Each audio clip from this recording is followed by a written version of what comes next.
Assalamualaikum warahmatullahi wabarakatuh. Nama saya Nandra Deman. Di sini saya akan menjelaskan tugas SOBJ, yaitu instalasi Linux Ubuntu. Langsung saja, sistem requirement. Yang pertama yaitu RAM 4 GB atau lebih, 25 GB, hard disk kosong. Yang ketiga, prosesor dual core 2 atau GHz. Yang keempat yaitu media instalasi yang bisa dibuat. Langkah pertama yaitu download file ISO Ubuntu.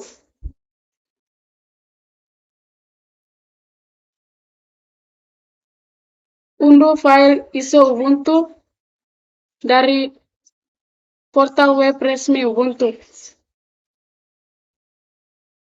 Yang kedua yaitu buat media instalasi yang dapat dibuat atau buat tablet.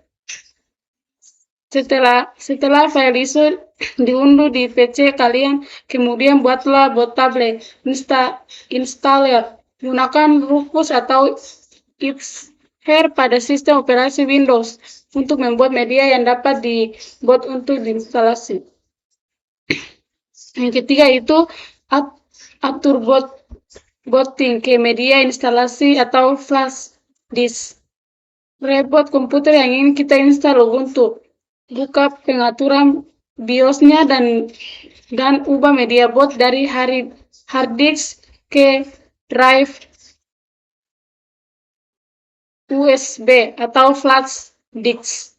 Apabila settingan bootnya sudah sesuai, maka akan muncul layar instalasi seperti gambar di bawah ini.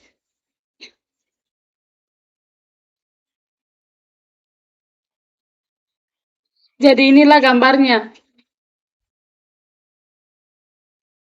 Di layar berikutnya klik install Ubuntu.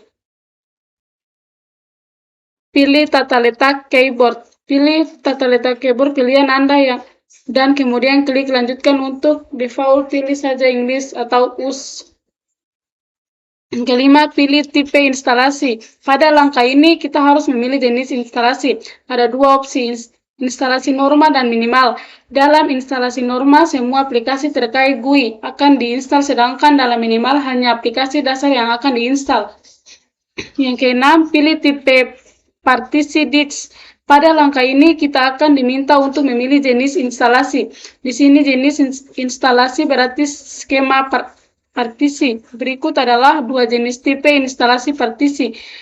Erase disk and install Ubuntu. Ini akan menghapus seluruh disk dan akan membuat partisi secara otomatis. Something else atau membuat skema partisi kustomisasi sendiri, lalu pilih something else.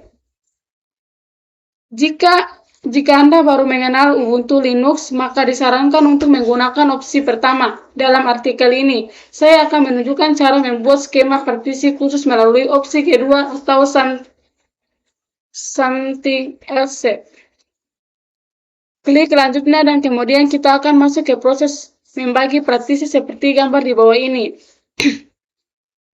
Sepertinya bisa kita lihat pada proses install sekarang terdapat hard disk 40 GB untuk instalasi Ubuntu. Untuk pembagian partisi hard disk pada Linux seperti di bawah ini.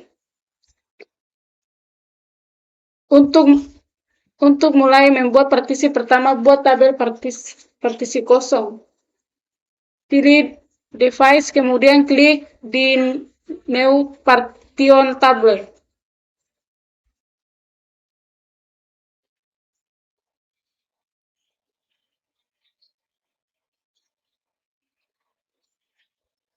New Partition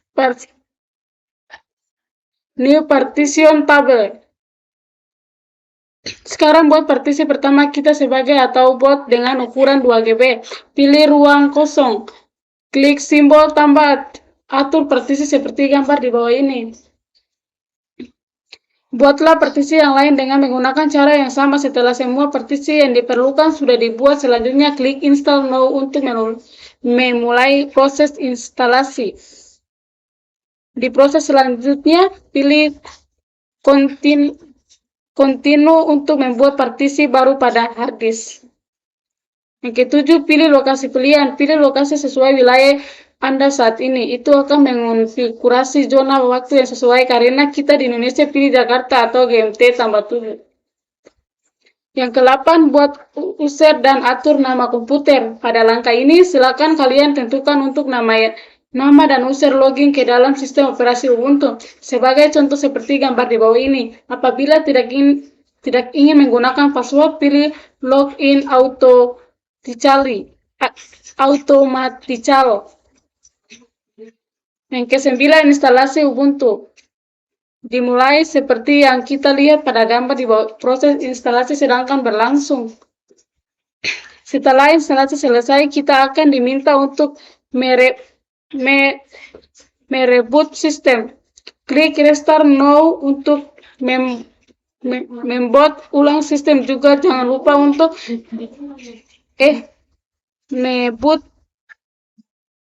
meboot dari juga akan lupa untuk mengubah media boot dari USB ke hard disk dari pengaturan BIOS. Yang ke-10, login ke Ubuntu setelah instalasi selesai. Login menggunakan username dan password yang sudah kalian buat pada pengaturan user dan hostname. Jika password benar, maka akan langsung masuk ke halaman desktop Ubuntu kalian seperti gambar di bawah ini. Demikian tutorial cara install Ubuntu versi desktop. Gimana cukup mudah, bukan? Kalau Anda sudah pernah menginstal versi sebelumnya, mungkin ketika menginstal versi yang terbaru ini tidaklah bingung karena secara proses sama, yang membedakan hanya layout atau tampilannya saja. Penulis berharap semua yang membaca artikel ini dapat terbantu ketika ingin melakukan instalasi Ubuntu. Terima kasih. Baik, itu saja dari saya. Wassalamualaikum warahmatullahi wabarakatuh.